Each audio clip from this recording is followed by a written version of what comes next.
too kind, but I suppose the reason why I'm interested in the history of it is I'm absolutely no use for anything else now, other than history. I hope to take this afternoon through sort of a broad look at the history of lifeboats around the coast of Ulster. Now, I can't cover them all in the space of an hour, can't cover anything in any depth, so I'm really just going to touch on bits that are sort of some of my favourite stories of lifeboats, some of which are key in the development of the institution in Ulster. It will be mainly Antrim and Down today, and it will be mainly Down probably, and a bit on Belfast Lock. But really just to give you a flavour of the key developments in the development of the RNLI in Ulster. I suppose the whole story begins with this man, William Hillary. During the late 17th century, you were starting to see voluntary boats being put along the coast, particularly in the north of England, for saving life at sea. And the first real experience of that in Ireland, where you can see a first lifeboat service starting to emerge, is in Dublin Bay. And in 1801, Dublin Bay was covered at the sheds of Clontarf by the Port of Dublin's authorities. They provided a lifeboat there. And the first rescue, I think, is credited with being in 1803. But this is not the RNLI, this predates the RNLI and its forerunner organisation. But you start to see the beginnings of it. Now up here in the north, particularly around places like Donaghadee, you start to see rescues being reported in the papers where local men are going out to sea to rescue people. But they're doing this of their own volition. It's actually not even organised up in this area. It's just people acting on their own volition. But in England it's changed a bit, they've moved a bit further forward, it's a bit more organised, but it's still not centralised.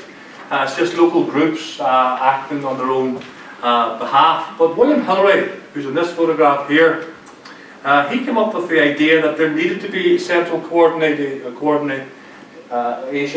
He's based in Ireland a lot of his career.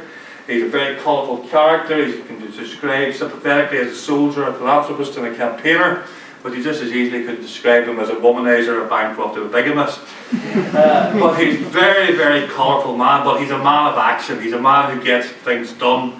In 1830, he was out on the Douglas Lifeboat Man itself and gets a gold medal for a rescue he took part in. So he's a very colourful man, but being a typical, he's not quite a Victorian, it's just the Victorian period, but typical of that period, these men who have colourful backgrounds, maybe not always, people nowadays tend to judge them a wee bit by the standards of today rather than the standards of their own time, but he was a very driven man. And typical of that time, he produces a pamphlet which is not short and snappy the way some of your student supervisors would want your essays to be, titles to be. He wrote this pamphlet entitled in 1823, an appeal to the British nation on the humanity and policy of forming a national institution for the preservation of lives and property from shipwreck.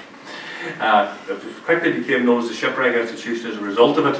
But it was that big long title, but really had 3 aims. One, to design and build boats specifically to serve as lifeboats, that they would be automatically manned by trained crews, and that there would be compensation provided for the volunteers who were injured and pensions for their families. And that third thing is very important because the people who crewed them were either coast guards or fishermen. And if they lost at that early stage, if they lost their lives at sea, their families were very much going to suffer as a result. So this shipwreck institution gets set up as a result of Hillary's endeavours. He went to the Admiralty first. They didn't want to know because it was going to cost them money.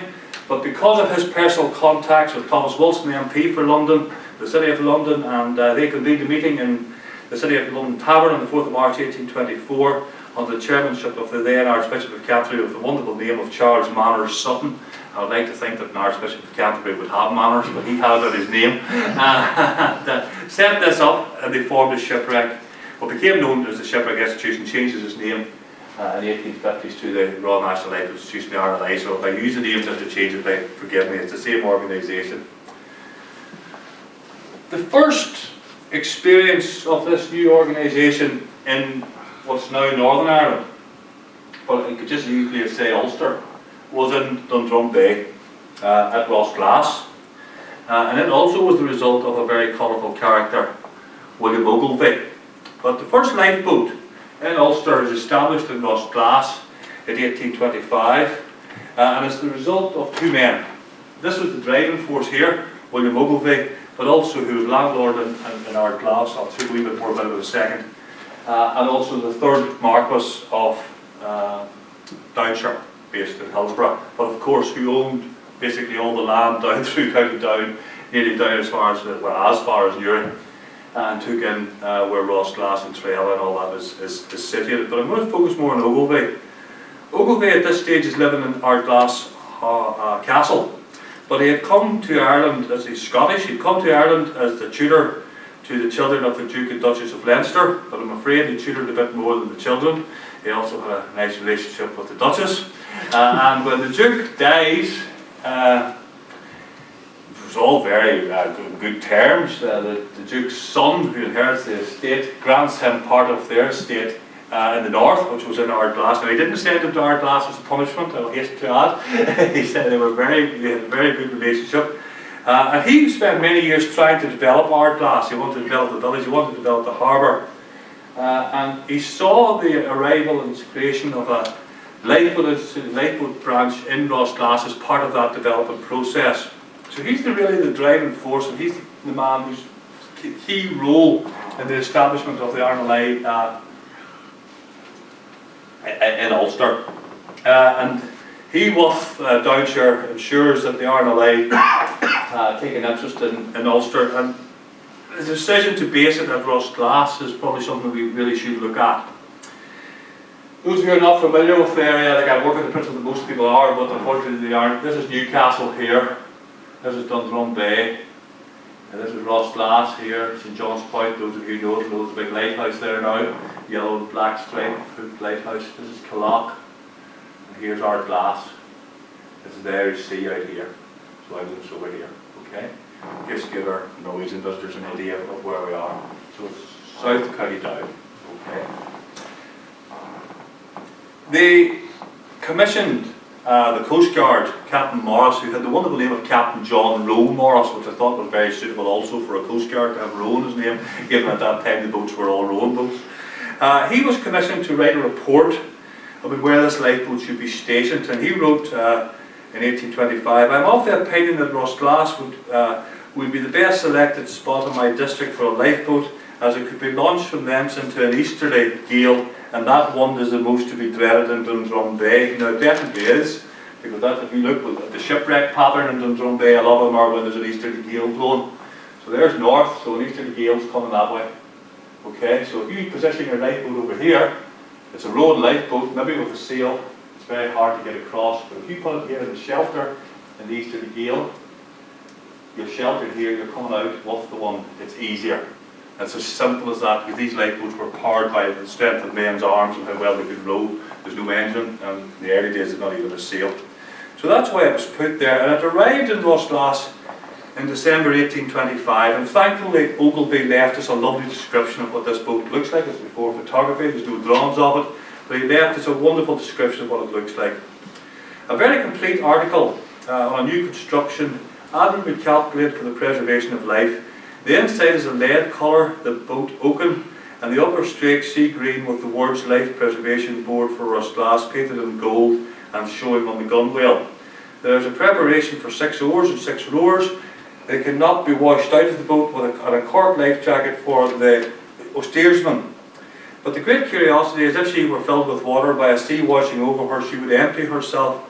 She has anchors grappled and plenty of rope. She wants a lantern which I have bespoke. The lifeboat is 18 feet long and 6 foot 6 inches wide at the widest point. So we know what the lifeboat looked at. We don't have a picture of it. My cousin, who's a maritime artist, is in the process of finishing off a drawing of this boat based on this description for something I hope to publish very soon. So hopefully he'll be able to draw it from that. And it was kept in a lifeboat house which we had built. And that is the beginnings of the lifeboat station and lifeboat institution in Ulster, 1824, 1825. It's right at the beginning of the institution. In Irish terms, the only 2 lifeboat stations who can rival it in terms of age are Arklow and Cork McSherry. I'm not going to start a row today. I'll leave that. I'm usually quite good at that, but I'll leave that for another day. But we'll just say it's the oldest lifeboat station in Ulster. No longer exists, but it was the first one in Ulster. It's debatable if it's the first in Ireland, but today we'll settle for it's one of the first. When I'm with my mates from Cork McSherry, we debate and argue, usually over a very nice stout, which is the oldest.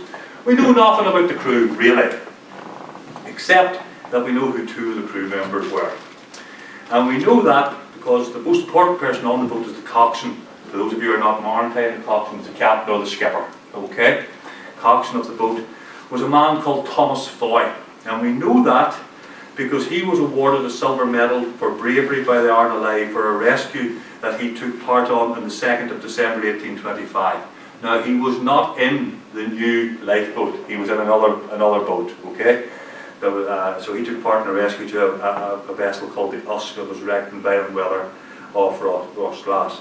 The other person that we know was in the boat at some stage or other who took part in the rescues, and we know this anyhow, was the Coast Guard John Rowe Morris, who wrote the report. He also was awarded a gold medal. Thomas Foy got a silver medal, Morris got a gold medal for a rescue he took part on the 6th of March 1826, but he wasn't in the lifeboat either. He was in another vessel as well, probably the Coast Guard's own boat, I suspect, but I don't know that for definite. At least we know these are the key types of guys that were taking part. And the pattern at this time is that the majority of men who served in the boat were fishermen, or they were Coast Guards. Nowadays, of course, people come from all walks of life, with very few fishermen left, and the Coast Guards aren't really encouraged to also serve on the lifeboat because there are two different organisations. There is the odd one that does, but it's not really encouraged. When I was in Port Rush Lifeboat, there was a Coast Guard on, but it's not really encouraged. That is the early history of it. There's some evidence that the Rossglass lifeboat itself was launched 3 times and saved 20 lives. There's some evidence to suggest that. Still working on them, not totally convinced, but there's some evidence. But it certainly was launched and it certainly saved lives. We can say that. But that was the very early time. Rossglass boat is moved to St John's Point following the death of Ogilvy. Ogilvy dies in 1832 at the age of 92, so he was a very old man when he's setting up this lifeboat station with loads of energy. It's moved to St John's Point, where she remains until the 1840s, and while at St John's Point, where the big lighthouse is now, it took part in a rescue on the 11th September 1837, saving 25 crew from the famed Coeur de Lion vessel. But that's really the bones of the beginnings, and I'm only covering the bones, the beginnings of the RNLI in Dundrum Bay. That's where it all starts. Up until 1858, there was no lifeboats in Ulster outside Dundrum Bay. They had set up in July 1830 a station in Newcastle, which is on the other side of Dundrum Bay. So that gave you cover on both sides, depending on where the wind is, and that's a very important thing in the early days, having cover from both sides of a lock or a bay. But it closed within 3 years. It's reopened in 1851 or 4, but that was the earliest first start of a lifeboat in Newcastle, but didn't last very long. And I suppose that's typical of the pattern of the shipwreck institution, or the prototype RNLI, right through the 1830s and 1840s, not only in Ireland but across in England, Scotland and Wales as well. Stations opened, some are more successful than others, but the real problem was it's all funded by voluntary contributions, and there were no appeals for funds during the 1840s, and the institution was into decline. We see that in Dundrum Bay as well. Things changed for the better in 1851. The organisation is completely reorganised by the Duke of Northumberland, who becomes president of the institution, and he appoints an exceptional secretary, a barrister, Richard Lewis. He completely reorganises it, and it's him that renames it the Royal National Lifeboat Institution in 1854. And we immediately then start to see new stations being opened. Newcastle opened in 1854, covered again Dundrum Bay, and then with Trella, and I know there's somebody that mentioned Trella, reopened in 1860. Ballywalter 1866 and Clockey in 1885, and Port Rush is opened in 1860 as well. So you start to see a whole resurgence in this organisation in the late 1850s and 1860s. I'm not going to cover all that today over here tonight. I am going to cover one of them, and that is Groomsport, because Groomsport Lifeboat is the first lifeboat station to be formed in 1858 that is outside that Dundrum Bay area. It's close to Belfast. Belfast is really starting to grow, as Groomsport has a big maritime history as well. It's located at the entrance of Belfast Lock. There have been a few tragedies there in the 1850s, one particularly 1854, the Valador, when an entire crew of 25 men were drowned. So there's a big need for it here, you know. So we get the first Groomsport lifeboat in 1858. The first lifeboat house is still standing today. Those of you who ever go to Groomsport we'll see Cockle Island Boat Club, and that is the first lifeboat station, the only lifeboat station building that they ever had in Groupsport. Fantastic building now, the boat club. And I've done a talk for them on sort of the whole history of Groupsport Lifeboat. I haven't time to do that today, but I'm going to focus on their third lifeboat. The reason why I'm going to focus on it is because from this period we have very, very few photographs of lifeboats actually at work. The lifeboat, this is the first in a series of 5. The lifeboat's called the George Poole. Again, the RLI is based on voluntary contributions. It was bought from a legacy of the James Poole of Hadley in England, and it was cost £329. It remained at Groupsport until 1901. 17 launches is credited with saving 32 lives. But one of the most interesting rescues, because these photographs survived, took place on the 16th of June 1897. It's in Bangor Bay. It's two vessels, rescue of 2 vessels, the Hollyhow of Galway and a smack from Arklow called the Harp. The Hollyhow from Galway was light, which in maritime terms means empty, but the Harp was laden with coal, which was on her way from Glasgow to Arklow. Both had taken a storm, had put down anchor in the bay, but they'd broken their anchor and were drifting in the vicinity of dangerous rocks. And the Groupsport lifeboat, this is the George Poole, was called to it. It was quite normal at the time. It was too difficult to launch at Groupsport, but also to save time. It was pulled by its horses and its carriage round to one of the piers at Bangor, the South Pier, known locally as Nell's Pier, and it's launched into the water at the pier using skids. And this is it, photograph taken that day by, we think, the Assistant Secretary at the time, who was Arthur Hills Coates, who lived in Seafield Road in Bangor, and he takes these series of pictures. And this is it being launched down into the little harbour. Then comes along the quay wall, and they take on the rest of the crew and the rest of the gear, and they proceed first to the Harp. This is then going out. Anybody who's familiar with Bangor will recognise that shot very, very easily. You see the whole crew with the oarsmen at their position, and I'll show you a photograph of the coxswain in a minute. And then this is them at one of the vessels, don't know which one, but there's the little lifeboat here, rowing and sailing lifeboat at this stage, alongside one of the vessels taking off the crew. They took off the crew from the Harp first, that was 4 men, brought them back ashore, then went back out again, took the crew off the Hollyhow, it was 8 people, the captain of the vessel, his wife, the 3 children and 3 crew, brought them back into what was then called Campbell's Jetty. It's their Ballyholme Boat Club now, and landed into what the newspaper described as the ringing cheers of a crowd of hundreds that had gathered. So you can imagine the excitement. It's a great series of photographs. It's quite early in the history of photography, never mind the history of RLI, to have us reckon. And there's not very many collections, certainly where you get 5 shots sort of showing a rescue as it develops, and we owe a great debt to Northdown Heritage Museum for saving these photographs and making them available. I would mention the coxswain of the lifeboat that day. This was the coxswain that particular day. His name was Thomas Watterson. I was collecting, as part of the Portrush Lifeboat appeal, we collected all over Northern Ireland and bits of the South Republic for it. I was helping them, Jane might have been there as well, I can't remember, at the Narge. I was standing collecting with this man, and he says, I have a photograph. He lived in Ballymena. He says, I have a photograph you might be interested in. Why did you call sometime? So I was too busy with the appeal for a period of a year.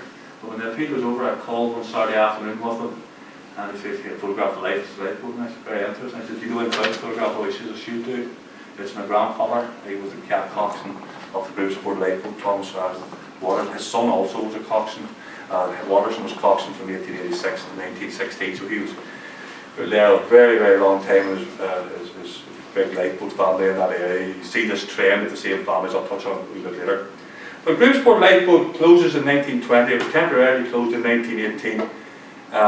Donegal Station opens in 1910, which is partly the reason why, and I'll come to the reasons as we move on. Given my interest in Portrush, and I'll have to come out of County Down briefly, I have to touch on Portrush, but it's really just to say something about how the station originated and to talk about the dangers of being in RLI at that stage. There wouldn't be a lifeboat in Portrush if it wasn't for a woman. The woman in the audience usually take great delight at this stage. It says it wouldn't be very much if it wasn't for a woman, but there we go. But this is Laura, Countess of Antrim, and she is the reason why there's a lifeboat station in Portrush.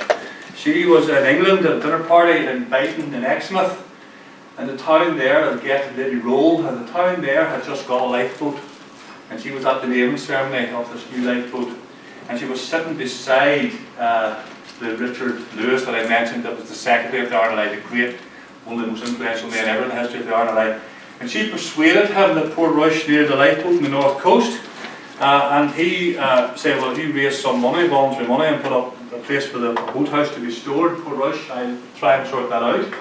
She had no difficulty doing that because her husband was dead at this stage. He was the seventh Earl of Antrim, but his son, probably, who was there, owned the Portrush, and she got a place for the lifeboat house to be built. It's where the public toilets are in Kerr Street presently. It's not where the current lifeboat house is.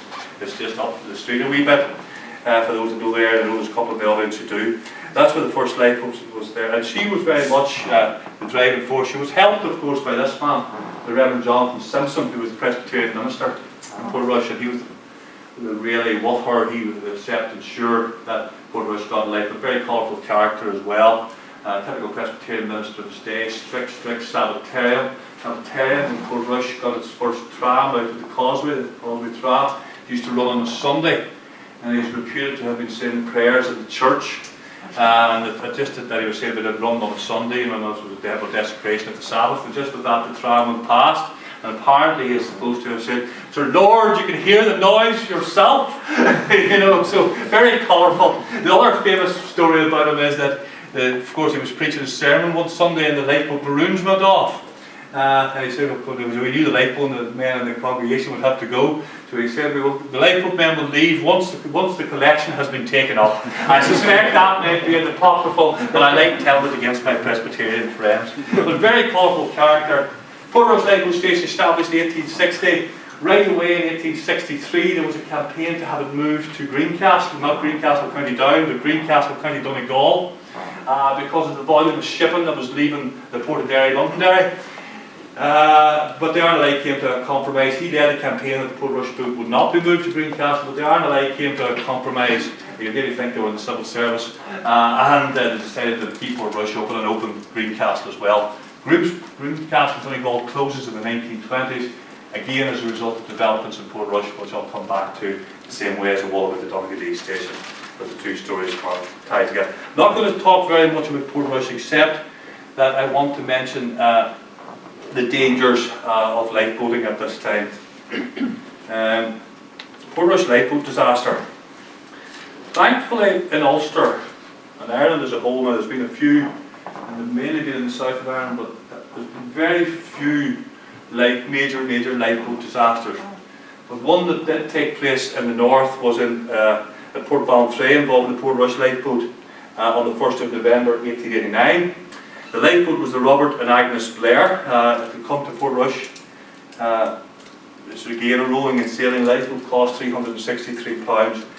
And it wasn't very long in Portrush until on the 1st of November it was called to go to the aid of a vessel called the Dryad. Now the Dryad was going from Derry to Larne. Much bigger vessel than the Portrush lifeboat was. Got itself into difficulty in what's known locally as Blackrock Strand, which is where the golf course is in Port Ballantrae. That bit of strand taking you round to Runkerry. And got into really difficulty, and as a result they were trying to beach the boat, but before they beached the boat it was capsized and 3 men were drowned. Again gives you an idea of who was crewing the boats at this time. 2 of them were local men, James McAllister and William McNeil. They were local fishermen. And the third one was a Galbraith Hamilton Grills, who's often described in books as an Englishman, but he actually had family in County Louth.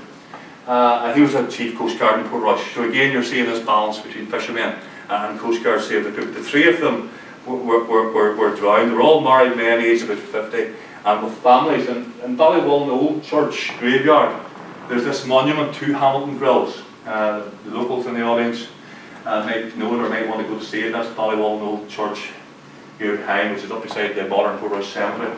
And this is a monument to Hamilton Grills that his family put up. This graveyard was grown over for years, but thankfully in recent times it has been cut back, and the 2 local guys that are buried over here somewhere. But it was a big disaster. It was very poignant that on 1st of November 1989 the Portrush lifeboat crew assembled that morning and went to the site of the disaster and made a reef at sea. A very poignant and emotional experience. Similarly, because it's very easy to forget just the risk that these Victorian men in the early 20th century people were taking. It was men in those days. 26th of December, Box Day, as we would call it, St Stephen's Day, there was a disaster at this lifeboat station. This is Ballywalter. This building still stands. It was up until recently used by the Coast Guard. It's down at the harbour, but this is a photograph of it as a lifeboat station. We don't have very many pictures of it as a lifeboat station in Ballywalter, but on 26th of December 1888, the coxswain of the lifeboat, a man called Robert Boyd, they're out practising on exercises, it's called, it was a practice, was washed overboard and lost at sea. So there were disasters that did happen. So we've got to be conscious of just, when we're doing the local history about this, that there's still families of these people in the local areas alive, and you've got to be very careful about how you touch it and how you describe it. It's a very, very still emotional thing. Touching on families, and I mentioned about the connections of families. Not so much now, though still to some extent, but in the early days it tended to be in various areas that particular families were particularly associated with the lifeboat in their area. In Portrush, it's the McMullins, the Chamberses. Still to this day, the McMullins and Chamberses on the lifeboat. I served on the boat of them. But even still to this day, because the crews have changed, there's people from all walks of life now. They even let me, as a useless civil servant at that stage, being on the lifeboat crew. But policemen, lifeboat, joiners, The early days was fishermen, primarily in Coast Guard. And it tended to come from particular families, Portrush, McMullins and Chambers. Donegal Day, the same, the name was just completely out of my head, the Nelsons. And here, and this is Cloppy Lifeboat, this picture I think was taken in 1908. There's 8 members of the one family in this lifeboat, the Youngs. So if you have a disaster, not only does it have a big impact locally, but it's going to have a big impact on 1 or 2 families. And even in the 1970s when we had the Penlee disaster, there were big families, connections all related through each other involved in that disaster. So when these disasters happen, you do have this impact. But you do have these families, and even to this day, there's still traits of it. I'm going to move on to Carrickfergus because we're looking out at Belfast Lough. I said earlier that the first lifeboat outside Dundrum Brae, and I deliberately stayed away from Swell because there's an expert in the room who you'll hear next week, I think. The first lifeboat outside Dundrum Bay was at Groomsport, and it was there to protect shipping going into Belfast Lough. The majority of shipping going into Belfast Lough is coming up there, you see. It's around the corner, Bangor and down Belfast Lough. Where we're looking at now, I'm sure you'll all recognise is Carrickfergus. I did a talk on Carrickfergus recently, and out of 30 people in the room, there was only 2 people who knew Carrickfergus ever had a lifeboat. It shows the need for this sort of work. Similar sort of things done Dundrum Bay. Most of the disasters took place in a particular wind. The wind on this occasion is a wind from the north or the northwest. The most dangerous side of the loch for shipping is the County Down side. It's the most jagged, to put it bluntly, even though they're not blunt. It's the jaggy, rocky side. And if you think about it, the one coming the northwest, the north is the most dangerous, which is going to blow the shipping onto the Bangor side, or the County Down side of Belfast Lough. The volume of shipping is increasing, and you start to see this pattern increasingly of disasters on the County Down side. And the Groomsport lifeboat is finding it difficult to launch into this north-northwest wind because it's launching head-on into the wind. And we saw the example earlier where they had to take the boat by horse to Bangor to launch it rather than launch it in Groomsport. Now that was partly to save time, but I'm sure the wind probably had something to do with it as well. So in 1894 there was a significant disaster in Belfast Lough, and there was a campaign to open a lifeboat in Carrickfergus. And that happened, and the first lifeboat comes in 1896, and you can see here it's moored in the harbour. This is the lifeboat, it's called the Zadia, moored in the harbour, rowing and sailing a lifeboat. It's a tidal harbour, Belfast Lough is very highly tidal, so that's a relative tide, but at low tide that would just be sitting in mud. So they decided they would build a lifeboat house just on the seaside of the harbour in Carrickfergus. This is just a picture of it being launched down the lifeboat house that was opened in 1897. Similar sort of picture. This picture hung in the library in Carrickfergus for years, nobody knew what it was. I was in bored to death reading microfilm one night, my eyes were in my head, and I happened to see it up on the wall, and being an inquisitive sort, it was just myself and the librarian and one other in the library, and we climbed up, the day before health and safety, climbed up in a filing cabinet and took it down. And it's covered sparks of paint, but the painter didn't bother taking it off, he just rolled it around it, but it turns out it's the Carrickfergus lifeboat. So Carrickfergus lifeboat is there. The first rescue the Carrickfergus lifeboat took part in was that one that I showed you the photographs of from Broomsport to the Holly Howe and the Harp. And for the Carrickfergus guys, by the time they got there, the Broomsport lifeboat had done the rescue. But just to put into context the nature of the work they do, that day the Carrickfergus lifeboat, which is sail and oars, were at sea for 7 hours. That is, like, somebody who was at sea for 7 hours on a modern motor lifeboat, it's tough. Okay, anybody tells you it isn't tough is a liar. Okay, but on a boat that is just oars and sail, and you're doing the rowing, it's hell. It must have been. I could do it. You could never been able to do it.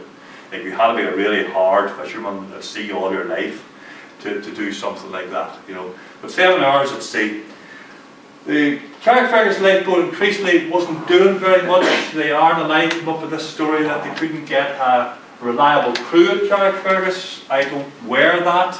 I think what the problem was, they weren't putting out for practice. It is hard to get people to go to practices, but every time they were called for a service, they did have a big enough crew. But the reports that the RNLI started saying they weren't reliable as a crew.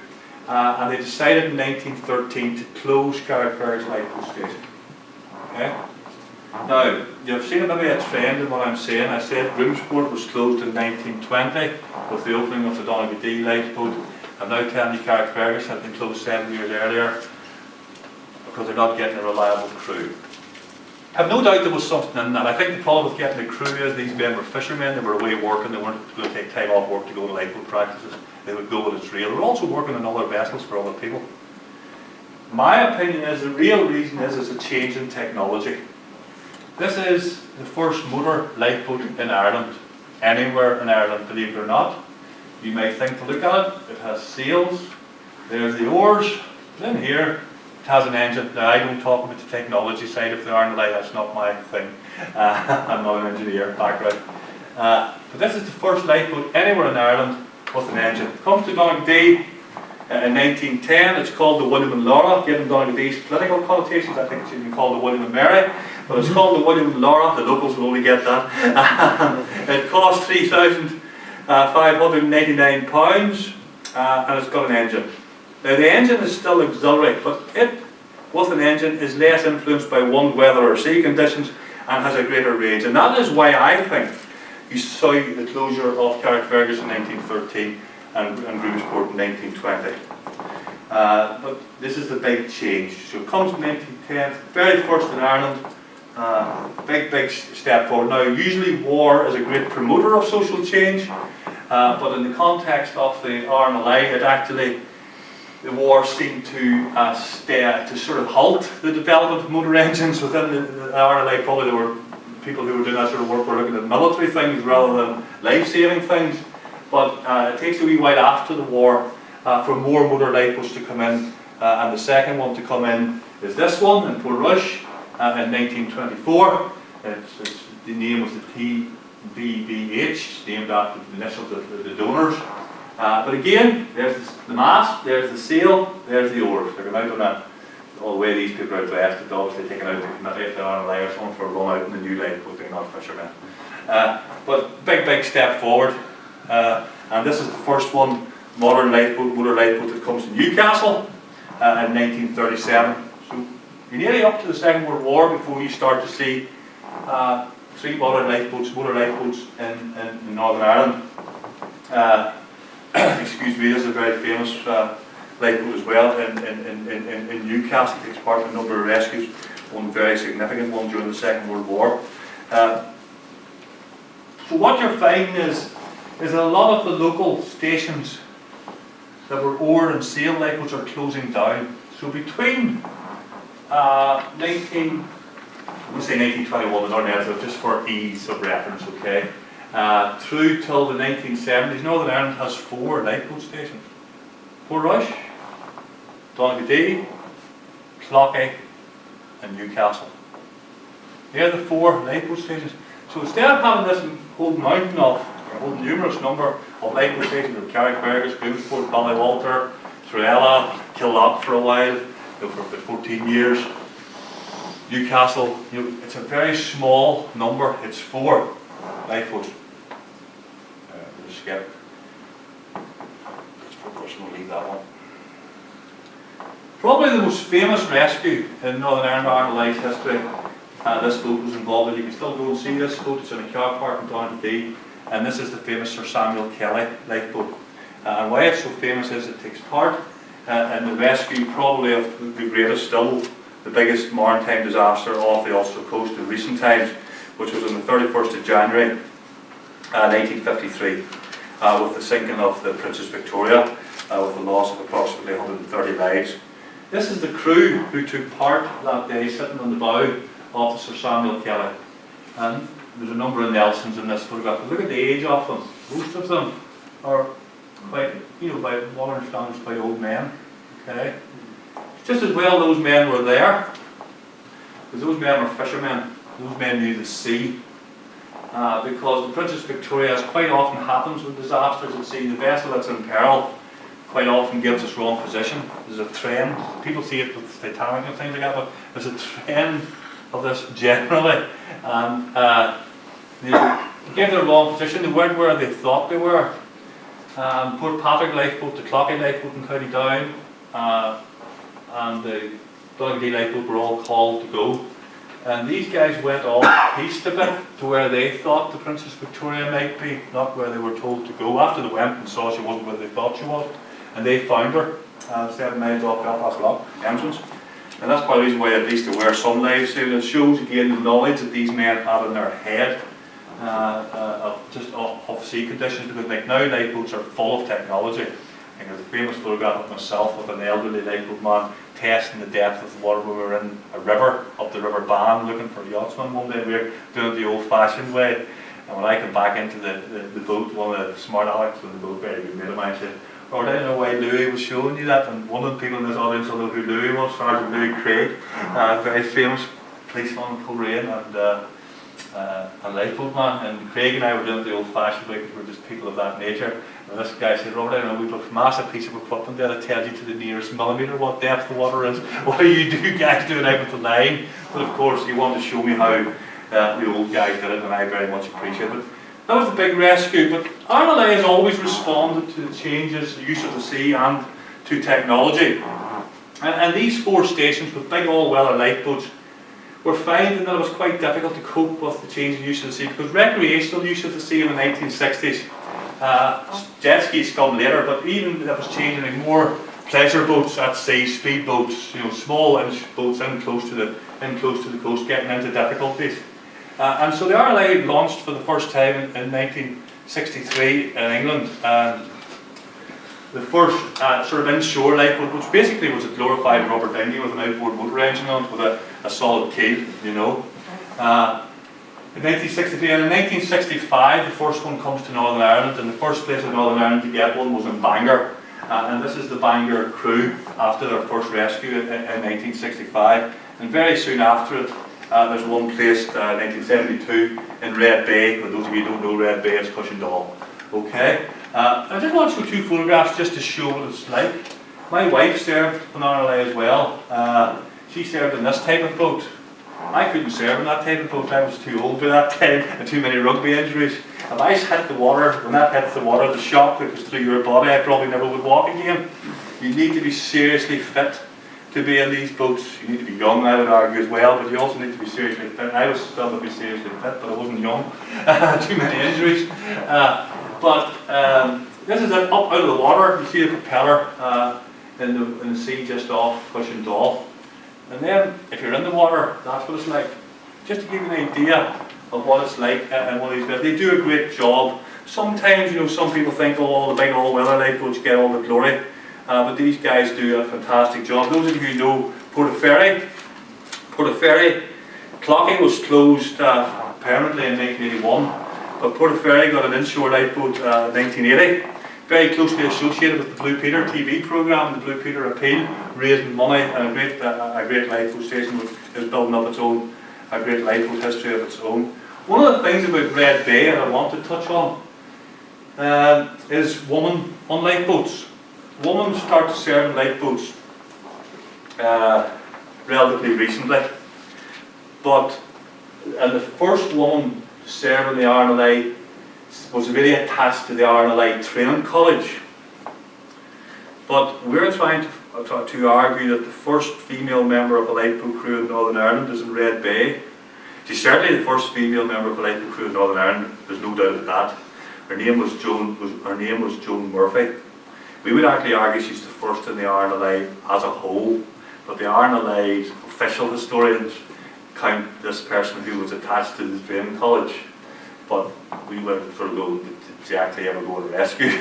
You know, so, but it's a very good point, but we're only in an old part of the world anyhow at the moment. So Joan Murphy is somebody we're doing a lot of research on to try to build the case. The first, my wife was the second lifeboat woman in Portrush, and she was another girl on before that who actually we had arranged, you can't join a lifeboat crew till you're 17.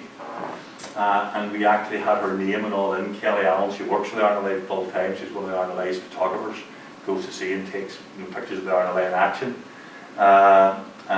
We actually had it all arranged that her forms and everything would be approved, that she could step on the lifeboat crew the day she turned 17.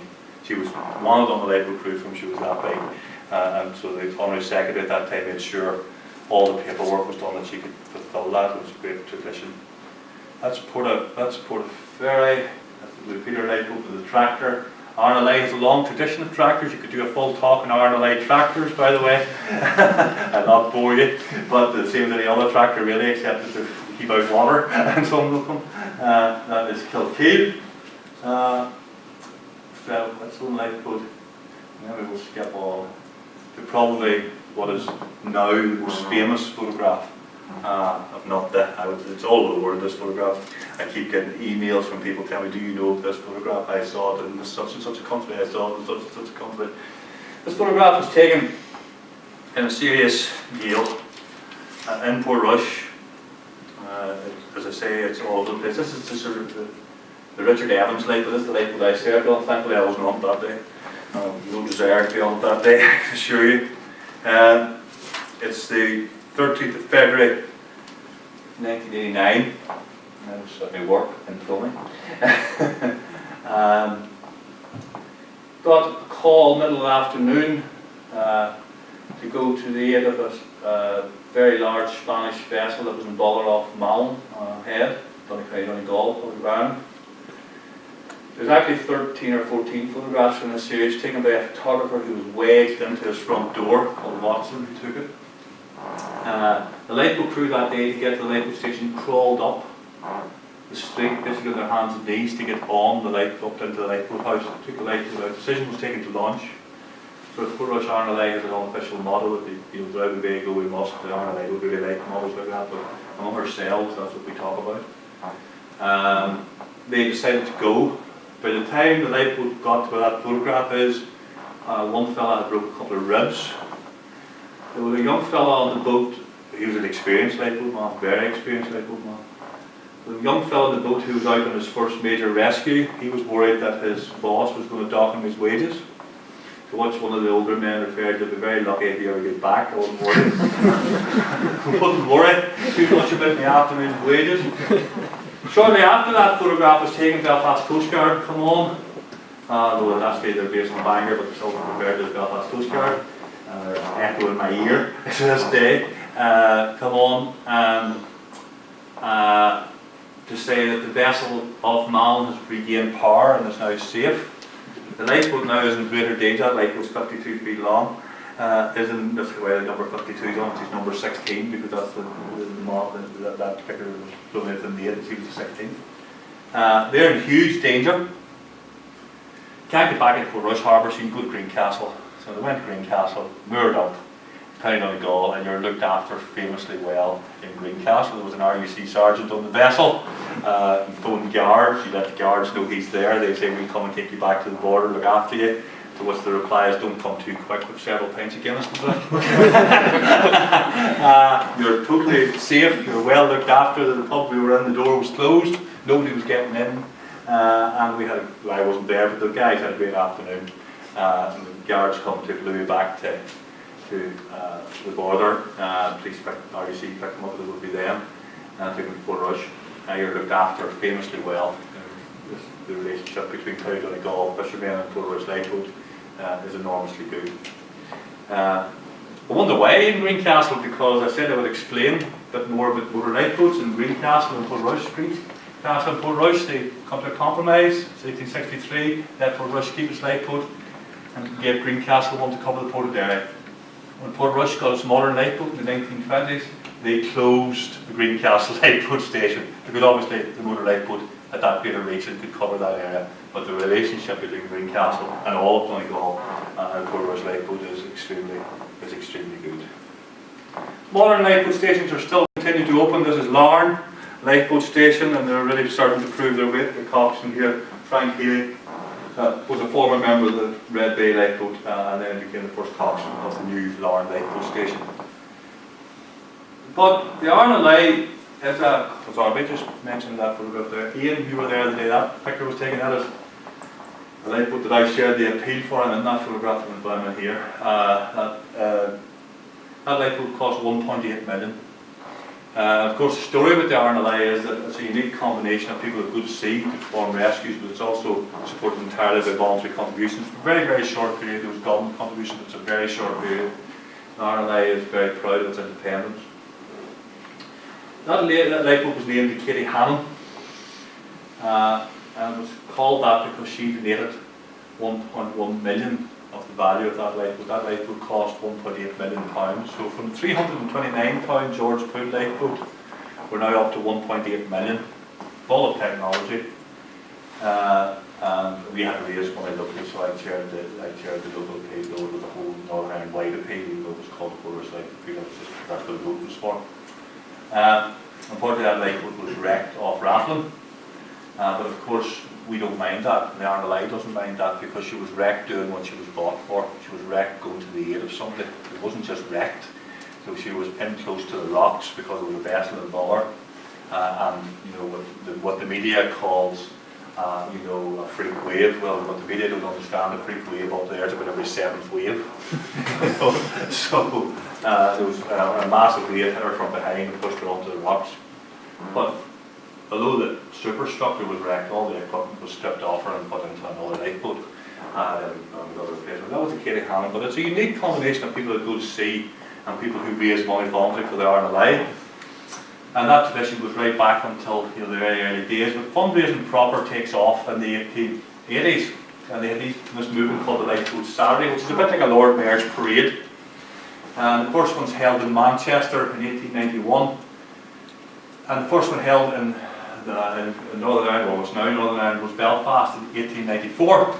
But I was handed this photograph when it was in bits, about 12, 13 bits, and some conservators in PRONI in a bygone day, maybe things were more relaxed, helped me sort of piece this together a bit. And I was able to track this photograph down, the full history of it. Over here, this is not a lifeboat as such, this is a ship's lifeboat. So here, I could work out that this lifeboat was off the Oceanic, and that particular Oceanic was built in Belfast in 1898. So I went to the newspapers for that period and found out when this procession was. It was in October 1898. And I described who these little boys in the lifeboat were. They were the sons of the Lord Mayor. The Lord Mayor happened to be Henderson that owned the newsletter. So obviously he had photographers and people covering the story. So the photograph survived. That's probably the only reason why the photograph. That's the 8th of October 1898. But sort of the more traditional version of the RNLI is this. It's a woman standing with a collection box. This is a Mrs. Hogarth, collected in Belfast for years. Those of you who know old Belfast will recognise the shoe shop here in Cornmarket. And that is very much what the RNLI is built on. It is built on collectors. And as somebody who has stood collecting for more days than he cares to remember, the most generous people in support of the RNLI are women. I would say a woman of a certain age, but it is women who primarily give to life. Everybody does, but there's a big predominance of women in terms of generosity to the Ireland Light, as demonstrated by Katie Hammond, who left 1.1 million at Possible Rush Lifeboat. She left all the money as well to the Ireland Light. So to conclude, I've given you sort of a whistle-stop tour of what the Ireland Light is like. This is Fort Rush Raft Race. This is again to emphasise the fundraising. This was my first introduction to fundraising for the Ireland Light. But I suppose the key point I want to make is that it has responded to improved technology and changing use of the sea. In the days before the engine-powered lifeboats, the crews needed great spirit and strength to row their open boats into the teeth of a gale. But I would argue that the current lifeboat crews continue that fine tradition. It's been a whistle-stop tour. I hope you've enjoyed it. Thank you.